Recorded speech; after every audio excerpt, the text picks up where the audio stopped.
to go. We're live. We're live.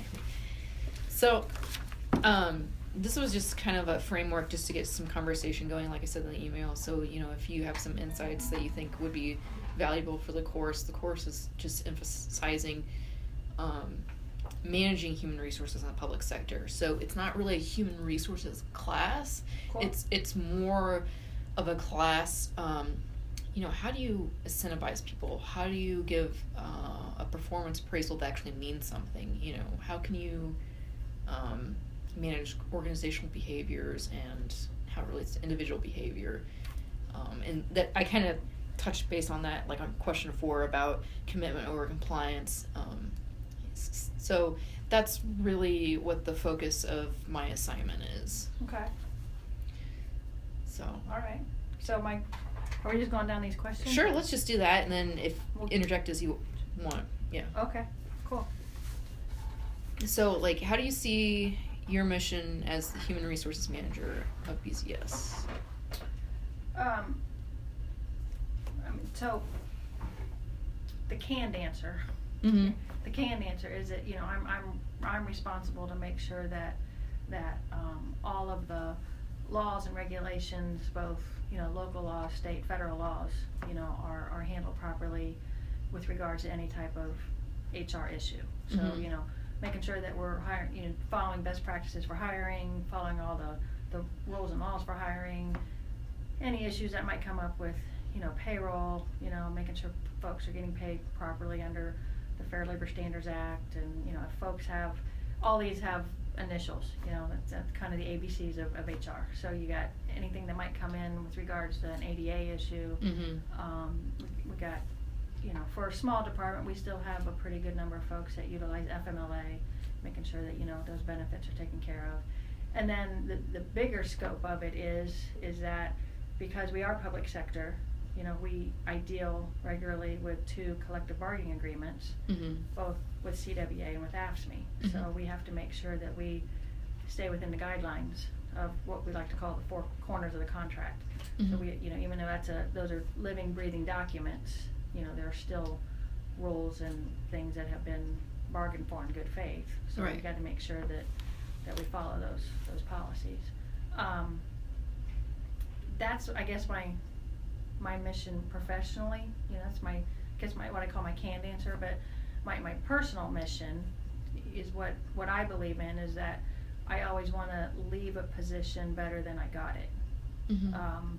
Not that this position was in bad shape or that BZS was in bad shape, but I just always figure I'm a placeholder here. I'm Mm-hmm. not going to be here forever. So, but how I just want to make it better than how I received it. So whether that's whether we're providing more training, better training, whether if we need some better policies, procedures, recruiting plans, whatever it is that we need, just to try to make it better so that when I leave and pass it on to the next person, then they can take it and run with it. So Mm-hmm. that's kind of my personal mission for HR. So to that point, what did you, I guess, immediately identify as those areas where you felt that you could add value and contribute? Well, one of the first areas, and this is in one of your questions, one of the first areas that I got tasked with when I first got here was that we have and still have an issue over in plan review, Mm-hmm. with the plan review section. Yeah. We've got some seasoned employees Mm-hmm. that many of them have had prior careers as engineers and architects, and now they're coming into their second career. This is their second journey. Right. And a lot of those folks, if they wanted to resign, they could, because most of them are, like I said, this is their second career. So they're towards the end of their career. So right away it was kind of like, well, wait a minute, we need a succession plan. Mm-hmm. We need something in place. And so when I started digging, what I found was that this isn't just an issue with the city of Columbus, it's an issue nationally, that a lot of building departments, nationally are having the same problem. They've got an older generation that's working, and from what we have found, and this, when I say we, I mean Amit and I, Mm-hmm. is that in 15 years, 85% of those spots are going to be gone nationally. Not just the plan reviews, but also assistant chief building official and chief building official. So that's a ton of bodies that are going to be leaving, that industry. So Understanding that somebody that arrives in that position day one, they're not going to always know. Oh, yeah. Know everything, right? Yeah. Huge learning curve. Right. Yeah, to get in there. So it seemed moot to try to run around and start recruiting in other areas, like start stealing other people, because we're all in the same boat. We all have this older group, and it's like there's really no point in trying to just steal from others. And so instead, we needed to come up with a plan of, okay, how do we start building from the bottom up? So that's when we started utilizing the engineer and training classification, and I partnered with OSU, with the College of Engineering, and started meeting with them regularly, and actually got put on like an employer advisory council, because they realized, oh, we do have issues here. So that when folks, as soon as they graduate, as soon as they get that degree, we can turn around and hire them. And that's how the 3 folks got started, and we're going to hire a couple more here in the summer graduation, so that they right away, as soon as they get a degree, we're paying them, $40,000-$50,000 job, which is, I think, is a pretty good deal for a college graduate.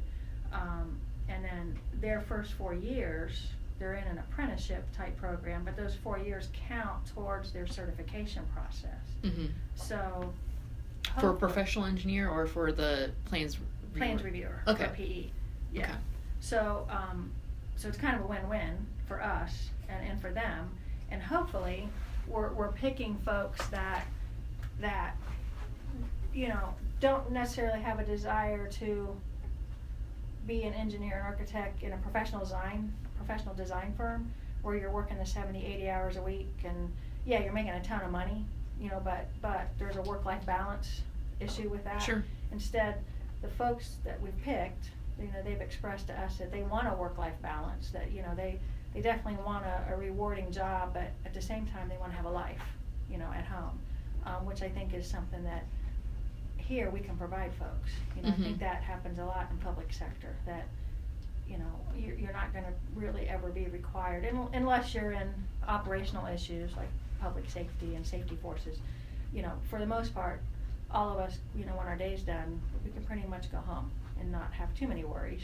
And I think that's a positive. So that's what we worked on over there, and that we're still working on, so that hopefully, we retain these folks, and we've invested in them, so that they can make a career out of it, and they can move their way up, into a master plan, and possibly now the supervisor positions, and then eventually assistant CBOs and CBOs and that sort of thing. So one of the things that Amit's mentioned is that the Ohio Board of Building Standards, yes, I get all that wrong, but they commended us for it. They're like, well, at least you're the first building department to try to do something, whereas everybody else is kind of sitting back going, oh gosh, what do we do?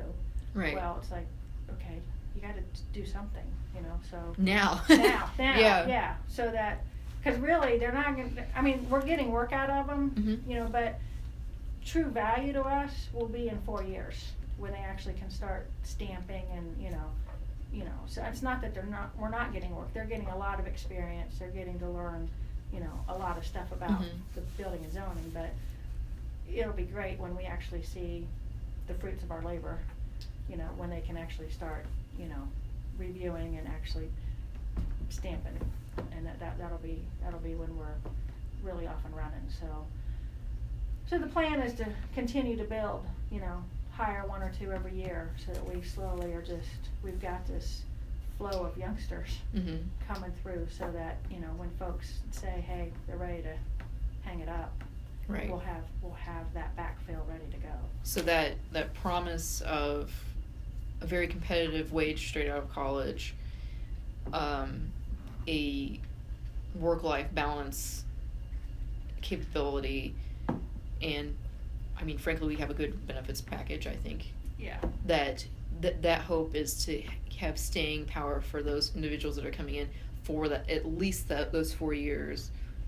That's the hook. That's the hook. Yeah, that's the hook to Yeah. get them in. Yeah. And that hopefully, that they can see being with the city as a career, kind of like what you just talked about, that, we can give them a pretty good salary coming out the gate with the whole healthcare issue. I think the city does a good job with providing benefits.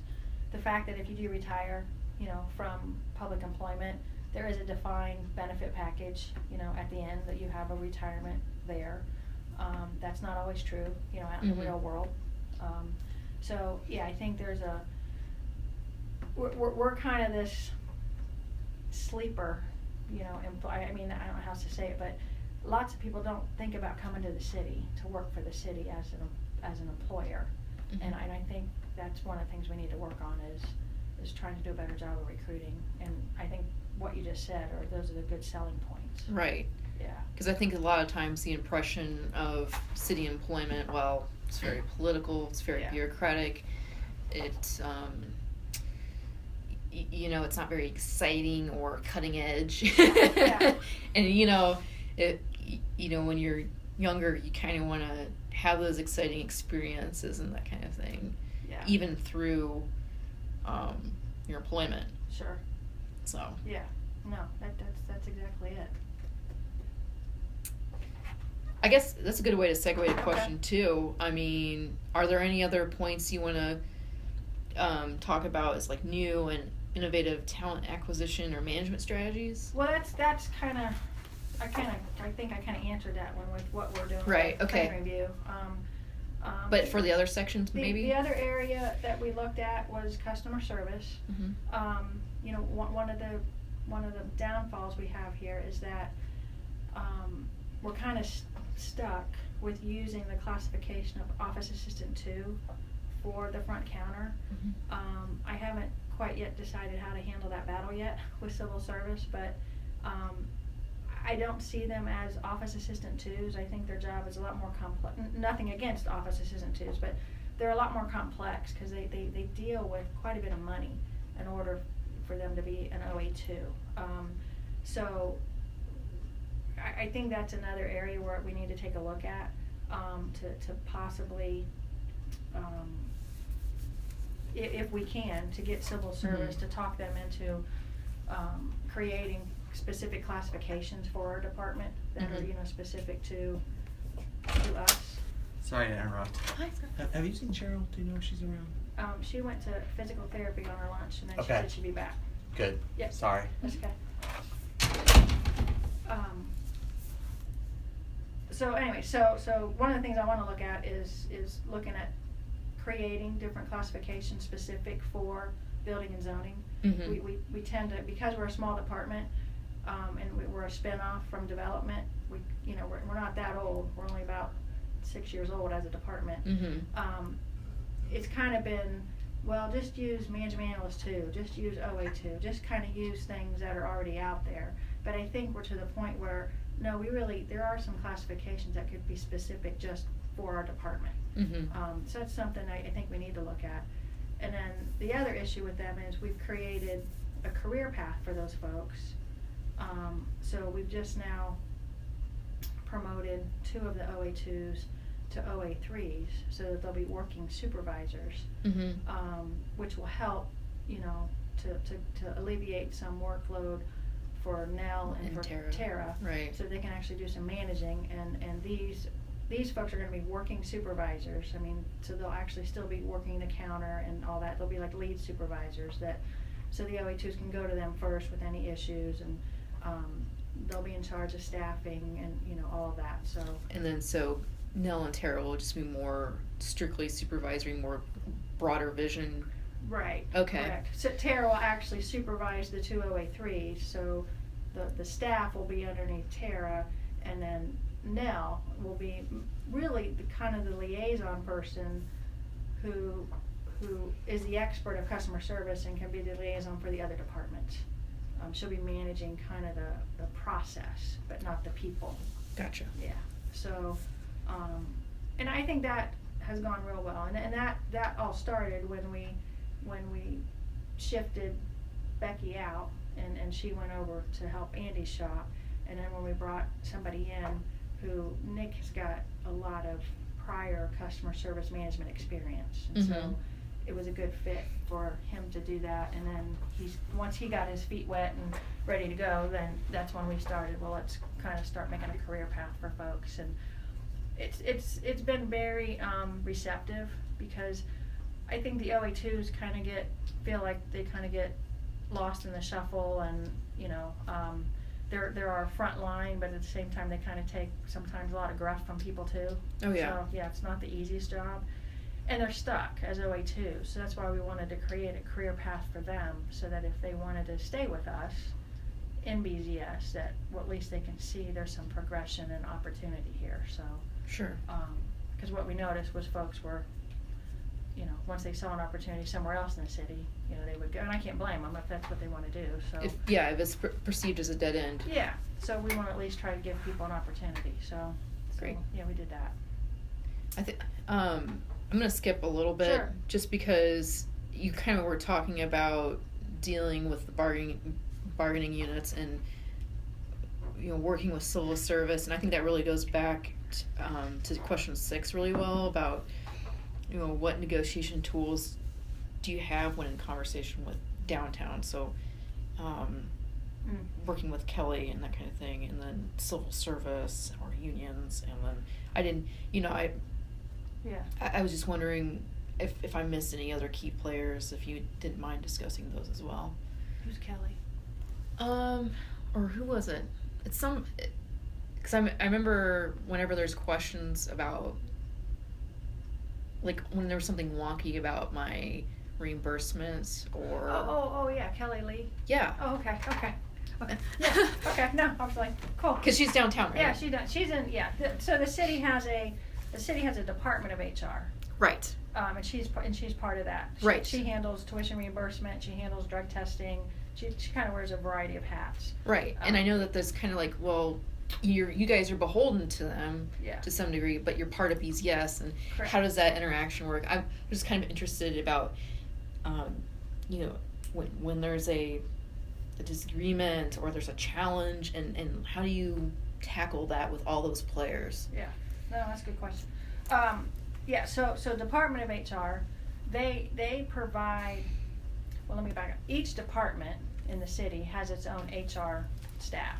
Mm-hmm. So my position is an HR officer. There's an officer for each department, and I report directly to Scott, my department, but I have somewhat of a dotted line to the Department of HR, because they're going to make sure that any kind of changes in laws, rules, policy, procedure, mayor executive orders, that kind of stuff. If there's changes to the ACA, they'll provide that guidance and direction to us. So I'll get a lot of information from them then that I'll need to disseminate, to all of you guys. So they're there, not only as support, but they're also there to give us some direction as well. Mm-hmm. We meet, all of us HR folks meet once a month, the first Wednesday of every month. It's a big, huge staff meeting. There's like 40 or 50 of us there. And, they have an agenda and all that, and anything that's new or coming up, and also if there's any issues that might be particular, that might be going on here, I can throw out to the group and say, hey, how do you all handle this? This is what's going on, that sort of thing. So it's kind of a back and forth thing. So that's their role. They've got different sections. You mentioned Kelly, like I said, she handles tuition reimbursement and also random drug testing. They also have a section that's called labor relations, and I deal with them a lot. They are the folks that, when the city negotiates with each union every 3 years, representatives from labor relations, along with representatives from each department, they make up the management team, whereas then the union brings in the chief union stewards and their side, and so that's the union, the union team. So labor relations then is responsible to make sure that the contracts are kept up to date, any changes that are made. There is an actual person that works for labor relations that his whole job is he's the chief negotiator. So he's the one that sits at the head of the table for management. He's our spokesperson, so to speak. So it's more of a lateral relationship. yes. Okay. More the lateral. When an employee files a grievance, Mm-hmm. and it can't get resolved at the department level, there are steps in each contract that talks about how the steps go, and eventually it would go in front of labor relations, where they have hearing officers that actually hear the grievance. The same is true if there's discipline that is beyond a reprimand. If we're looking at possibly suspending someone, I don't have the authority just to suspend somebody. There's a process in place, and we actually have a hearing. I have to prove that I believe you violated something, and therefore I think you should be suspended. And this hearing officer hears the merits of these cases. They're not a neutral party. They're not an arbitrator. They actually are a city employee, so they are part of management. But they're there to make sure that I've done the due process, that I followed all the rules and procedures that are in place with each contract, that I've given the employee a chance, opportunity to be, discuss the issue and had union representation during the meetings and that sort of thing. And then I have to be able to prove that a person did, violate whatever it is they violated. And then they make the determination as to how much or what level of discipline, should be meted out. So that's their role. So I deal with them on a regular basis. Deal with civil service, obviously on a regular basis, with just kind of things we talked about. If there's issues that are a little complex with regards to FMLA, or somebody's asking for an accommodation, out of the ADA, the Disabilities Act, there'll be times when I'll contact the city attorney's office. They've got a staff of 5 attorneys that deal directly with labor issues, hiring issues, EEO complaints, sexual harassment complaints, any of that kind of stuff.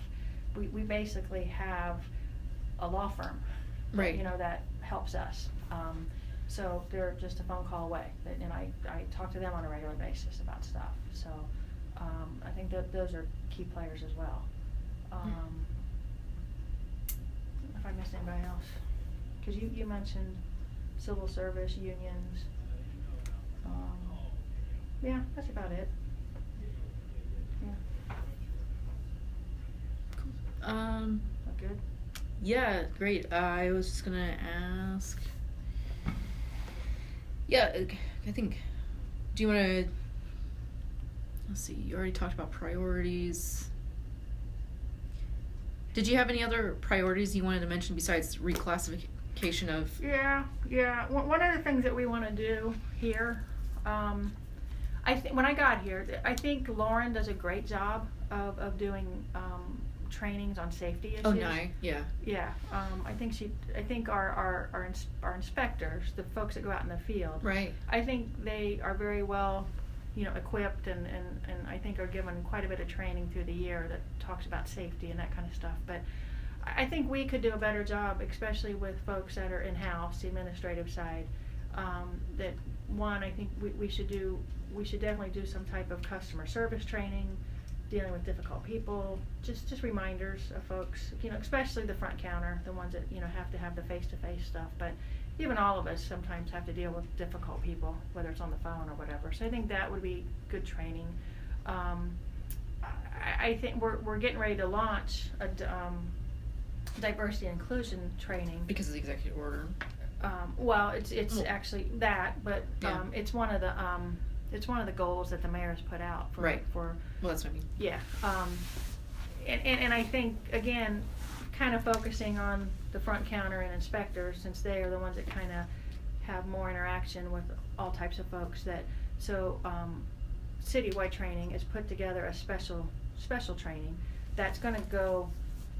Probably will take 4 or 5 segments that they'll do a series on diverse and inclusiveness, which I think will be good for those folks.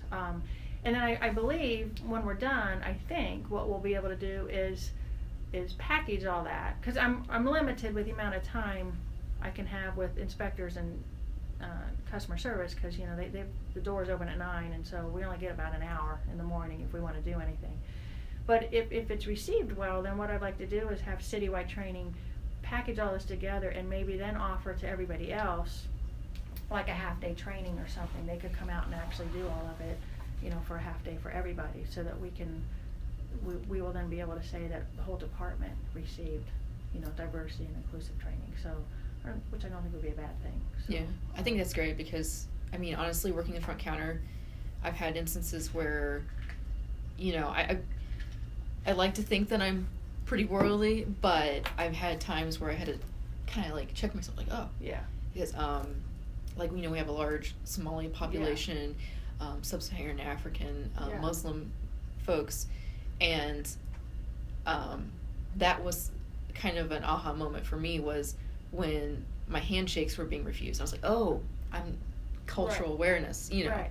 So. Right, but there's a lot of folks that might not be as up on all that stuff. Right. It's just this basic stuff that you don't think about. Right. Yeah. Exactly. Yeah. But it has some bearing on the quality of relationship we have with our customers, and keeping those interactions positive, especially in a climate where there's a lot of distrust for the government. Absolutely. So. Yeah. Yeah. And take in mind that, we're a department that's all about regulations and compliance. Right. I mean, people are coming here because they have to come here. Or they got cited, or. Right. Or they don't necessarily want to be here. Exactly. Yeah. And there's nothing really sexy about building and zoning. I mean, it is what it is. You have to get it permanent. Yeah. Most people roll their eyes about it. Right. I mean, at least with, I don't know, at least with Parks and Recs, it's all fun and games, and people want to go to rec centers, but nobody wants to come to building and zoning. They have to get through the process. So. Right. Yeah. So maybe for 4, like, I have something interesting about, like, how do we kind of encourage people to buy into the spirit of, HR policies, for example, or procedures that we have in place, because you can just comply, but commitment, that's what brings people a step better to improve the process, and that kind of thing. So I guess, do we kind of make the distinction, or do we I guess how do we get people to do, I guess, not just the bare minimum?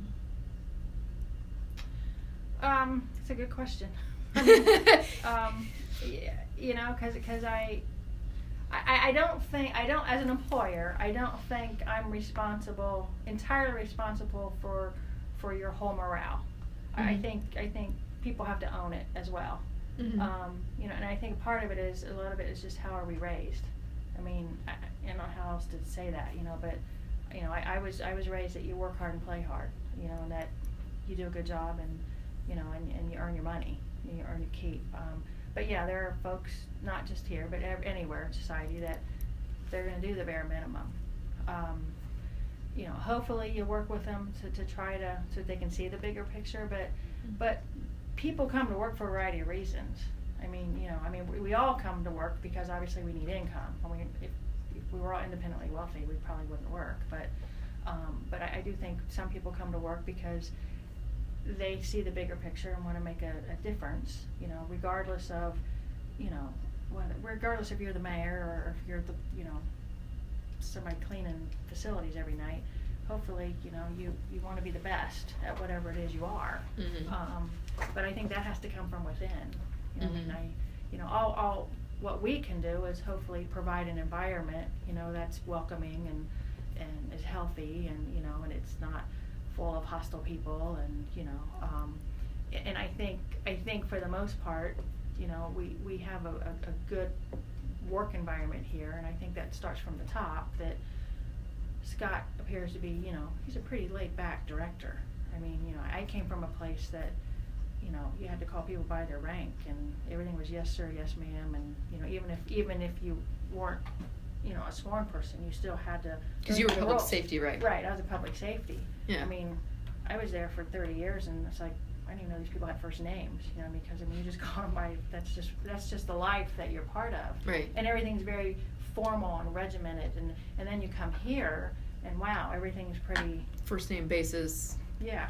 Yeah. The paper's like, because I think one of the first, I think I either asked Cheryl or Pam on the first day, I said, okay, so what does he want to go by? I mean, is it, Director is Messer? He's a director, and they were Yeah. like, he goes by Scott. And I'm like, what? Yeah, I'm like, seriously? And Yeah, when he poked his head in the door, I was like, hey, Scott. Yeah, I mean, so that's just a culture, it's just a huge culture shift. But I think he's done a good job of creating, hopefully, a fairly laid back environment for folks that, hopefully people, if we can just have them come to work and do good, and try to, just try to make things better. But I don't know how, part of that though, I think the responsibility is on the employee as well. Sure. You have to be, you have to be committed, and hopefully people like what they do. Mm-hmm. I mean, It kind of goes into some of my coursework deals with coaching and that kind of thing. And exactly, when you look at a sports team, the coach is there to spot the talent and then bring the best out of the out of the team player, but the drive, the motivation, impetuous, that needs to come from the player themselves, the heart. So, I guess it goes good to talk about question 8 as far as, I mean, does BZS encourage like a coaching type? I know there's some kind of mentorship program for, I think, young professionals, but it's not with the department that I'm aware. Yeah, the city's got some training programs, for that. That are a series for leadership and professional development. I guess, do we encourage our managers to go to those kind of things actively, or is it, besides the mass email, it's like, hey, this is what we're offering? Yeah. Honestly, one of the areas that Scott and I talked about when I first came on was that's something that hasn't been touched on here. That we've got some pretty seasoned managers, that know their stuff, know what they're doing, but that doesn't mean they can't still not continue to learn. And never mind, I think a lot of the literature out there about management, a lot of people assume that it should just be something natural, whereas there's some science behind it, and there's, it's not always intuitive. Correct. So. Yeah. So to answer your question, one of the things on my goal list is to create some type of, professional development for our managers, especially when it comes to hiring, because at some point in time we'll be filling spots, and we have been filling spots.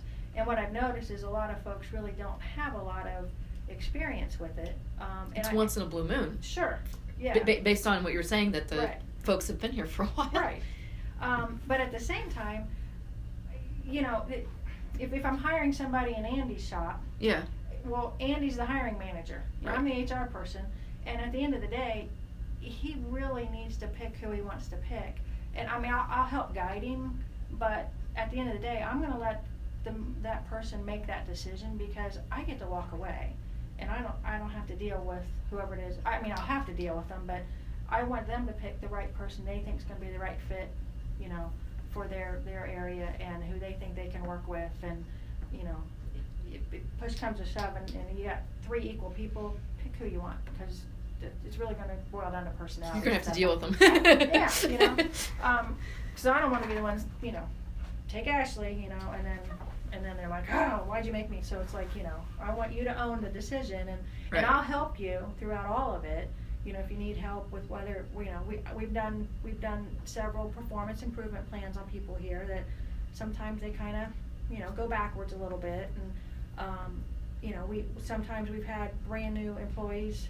When I say brand new, like within the first couple months, they start having some tardy issues, and so bring them in and kind of give them, I call it my come to Jesus talk, that's like, hey, look, there's a lot of people that like to have your spot, and I kind of talk about the whole, we're paying you good salary, you got great benefits, all we're asking you is come to work on time.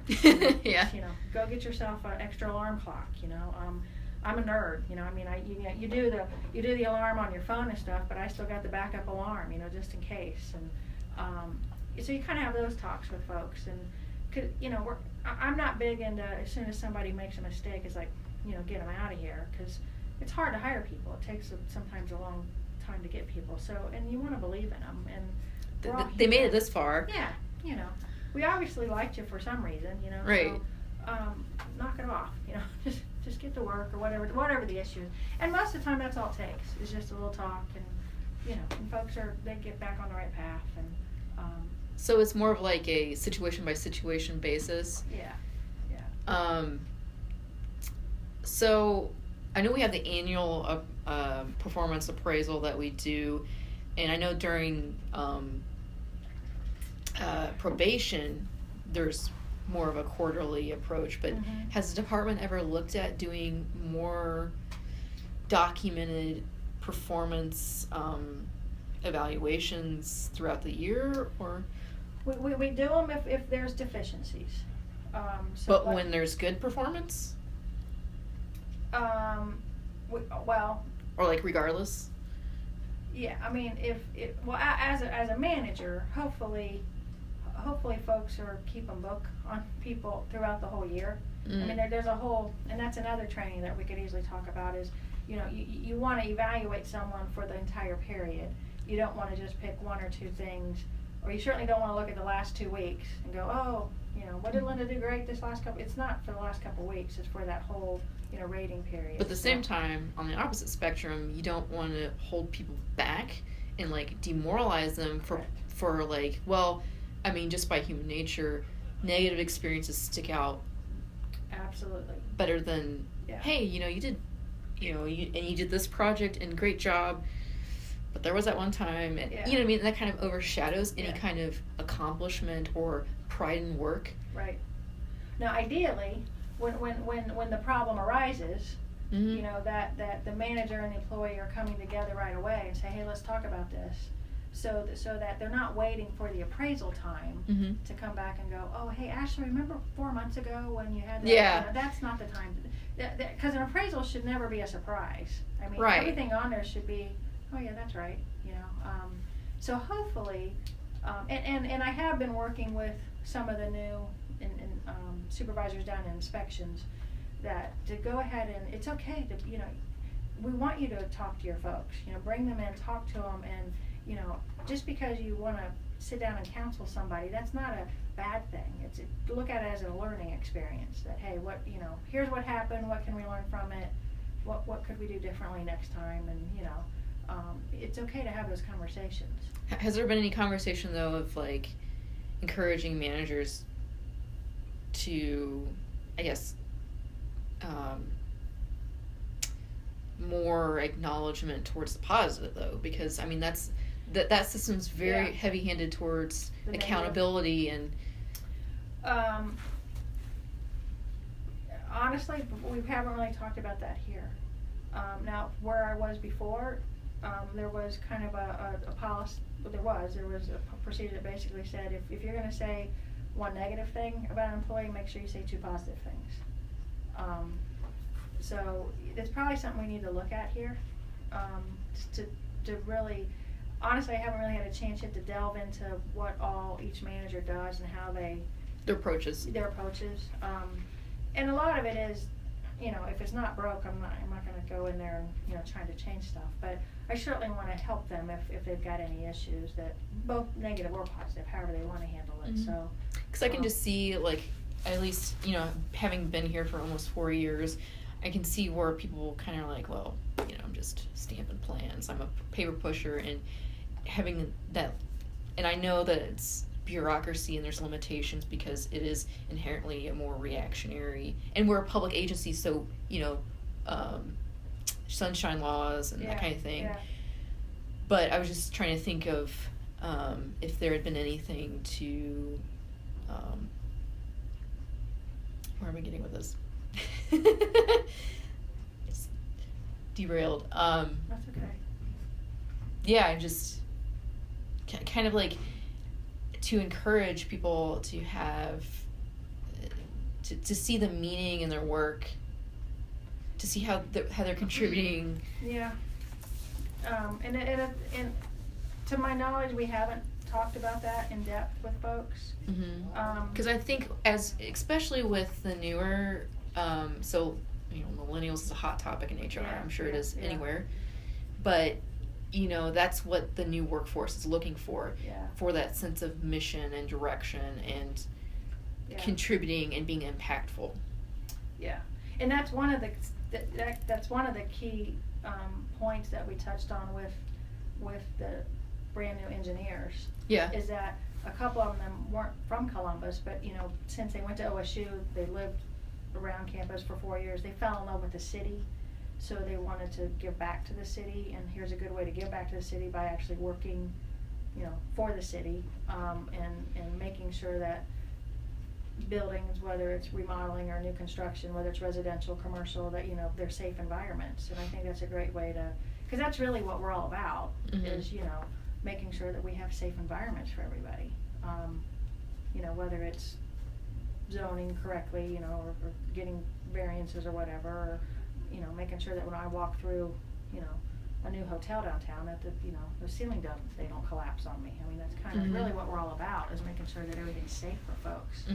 That's the big picture that people, I think, need to keep reminding themselves of while they're stamping and while they're standing at the copier. And I mean, the bigger purpose is we're here to make sure that the city's safe. That's really kind of what we're about. And going further, I would argue too, especially from a zoning standpoint, is that this was the covenant we reached with our community, and we're upholding those standards, and we're keeping Columbus, have quality development, so we can attract that economic development investment, so we can be that city. Yeah. So a city that people want to live in and work and play. Bring their businesses here. Yeah. I mean, that's really what it's about. That's the bigger picture for building and zoning. And I think that sometimes just gets lost. Oh, sure. Yeah. In the cue balls. Yeah, absolutely. So, that was kind of number 9, the connection to work and everything like that. So, did you make these questions up? Yes. Good for you. Thanks.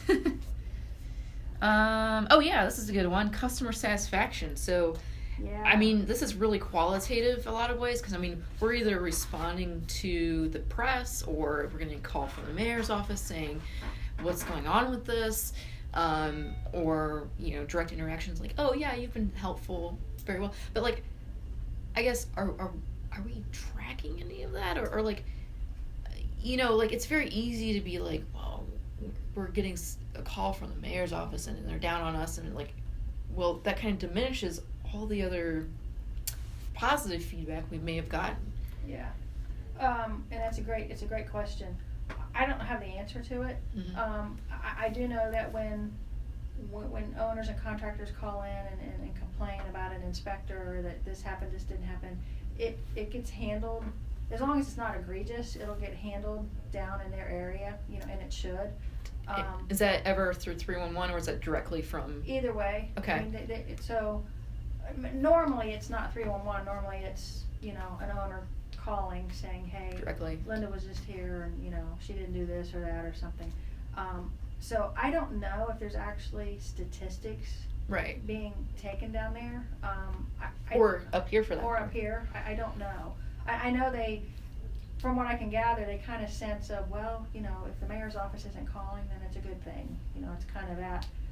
But I don't think we do any kind of quantitative, how many,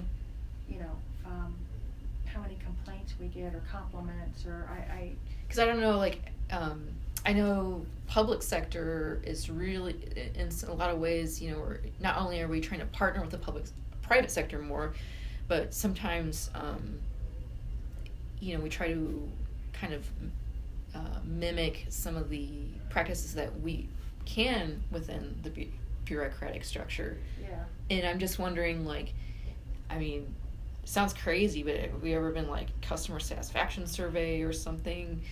It's a good question, and I don't know. And what's but what can of worms are we opening with that? Right. That's definitely I can see a concern. But I think it's a good feedback that we would want to get. especially now that we're going into the whole online applications and. So how was your interaction with so-and-so, like, or how was your permit purchase experience today? Yeah.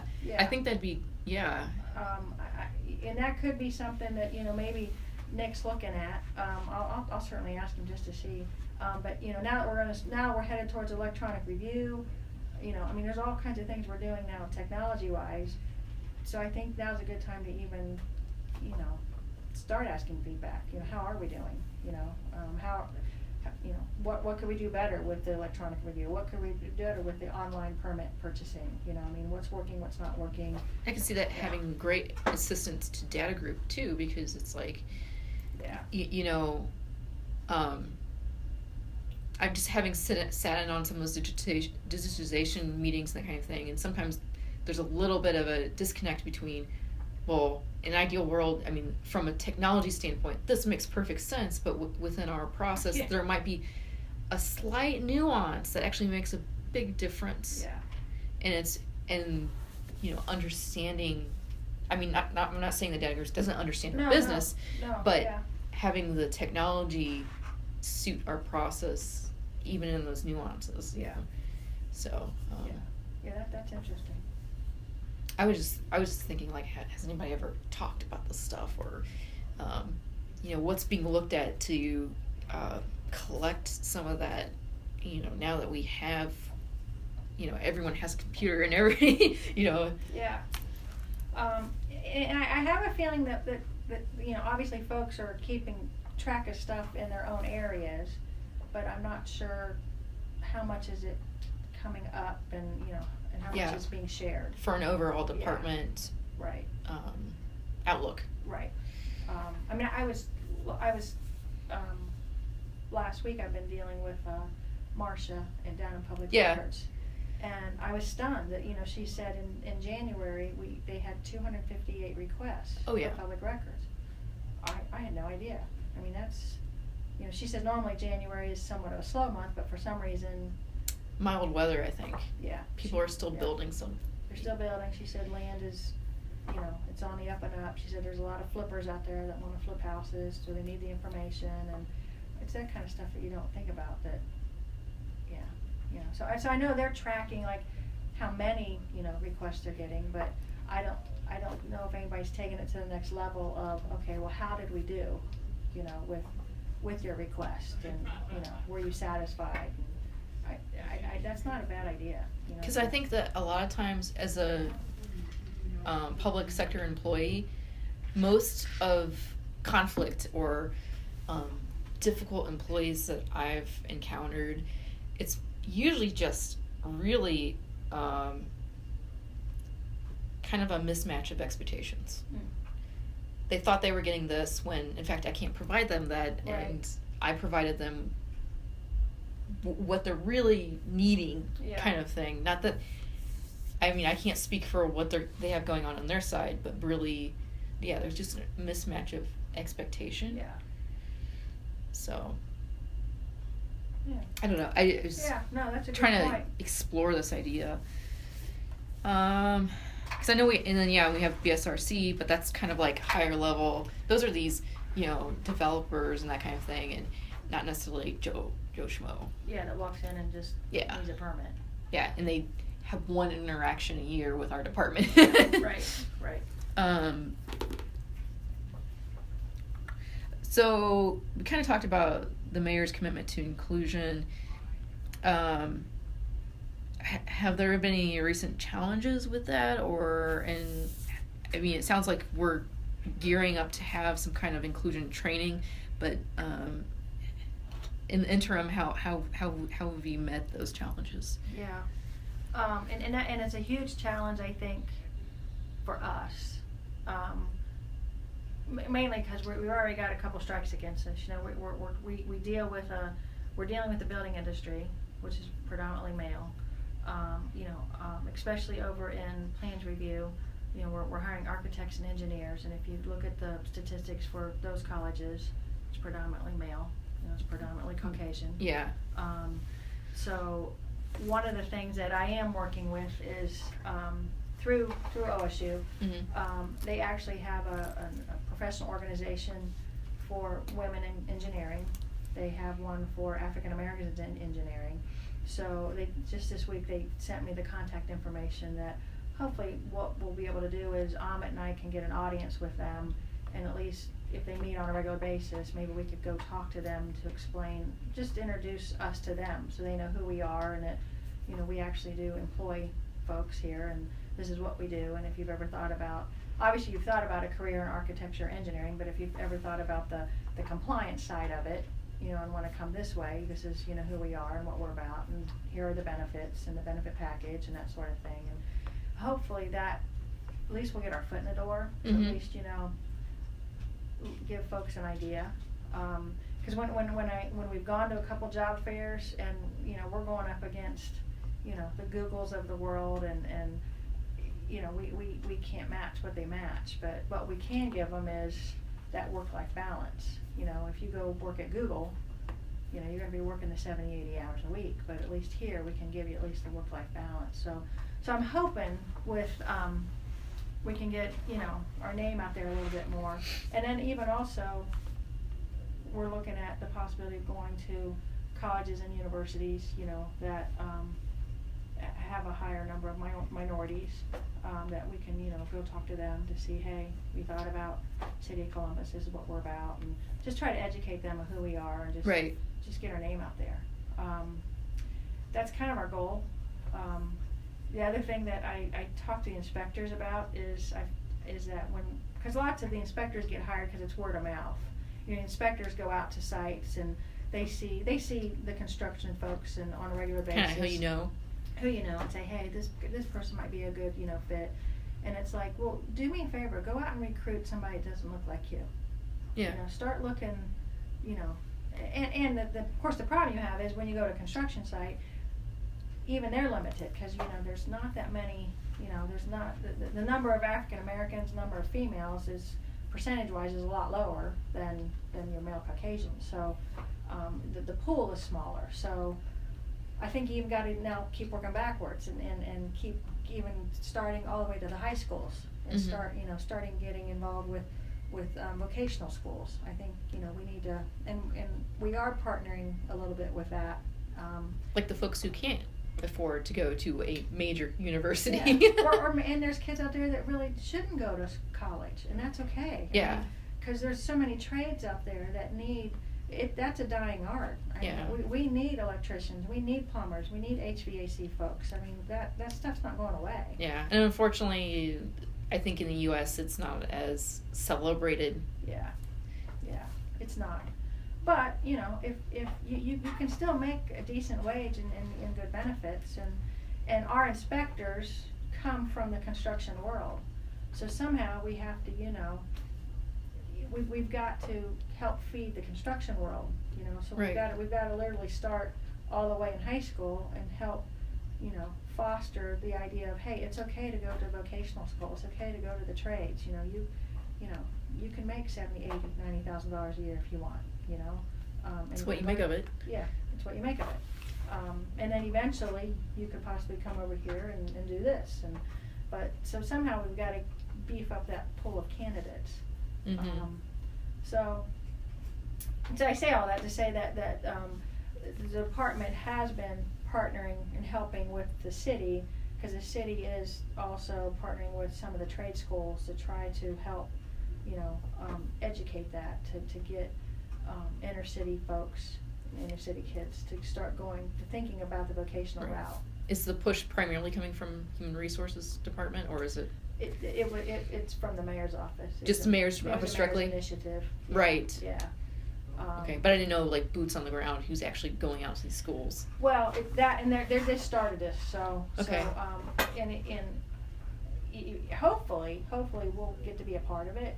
I mean, eventually down the road, it'd be nice if, you know, maybe we could take some inspectors or somebody just to show them what it is that we do. Or, you know, we could take them some plans or straight from the horse's mouth. Yeah, you know, this is what we do. So that's just in the infancy stage of it. But at least I think the city's recognizing that, hey, there's a need out there, and, you know, we've got kids that you know, there's nothing to be ashamed about that you're not a college-bound kid. That's okay. Not every kid should go to college. You know? There's a niche for you too. Yeah. And a need. Yeah, a need, A very big need and a hole that again, that's another area where, the folks are getting older and older, and it's like, we've got to get a backfill. Somehow we got to figure out how we want to get new folks in. So, yeah. Cool. That's that.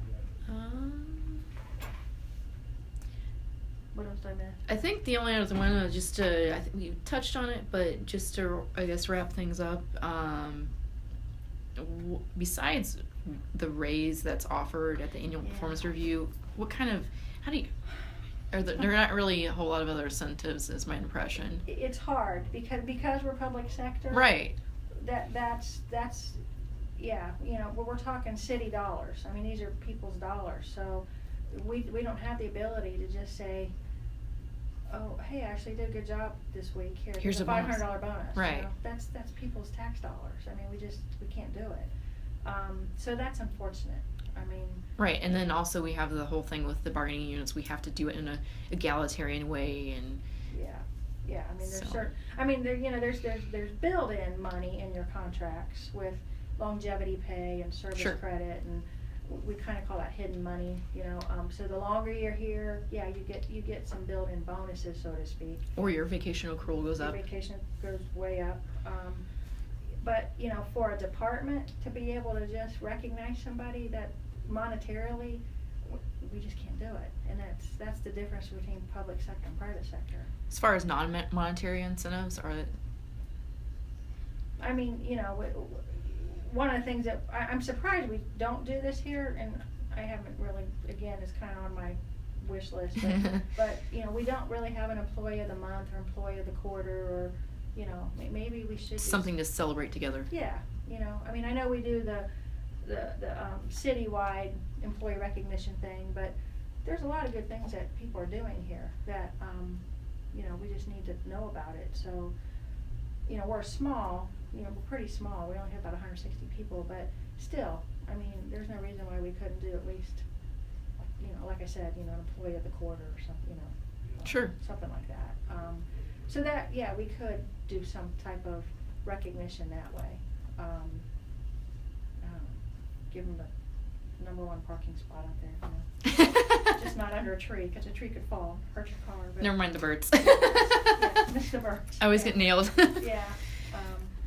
Cool. Yeah, so that's a big difference between public and private. It's not like we can open up the bar and start drinking like they do. It's just not going to happen. Goodbye, Christmas parties. Yeah. Did you have anything else you wanted to touch on? I know it's been about an hour. Does it really? Wow.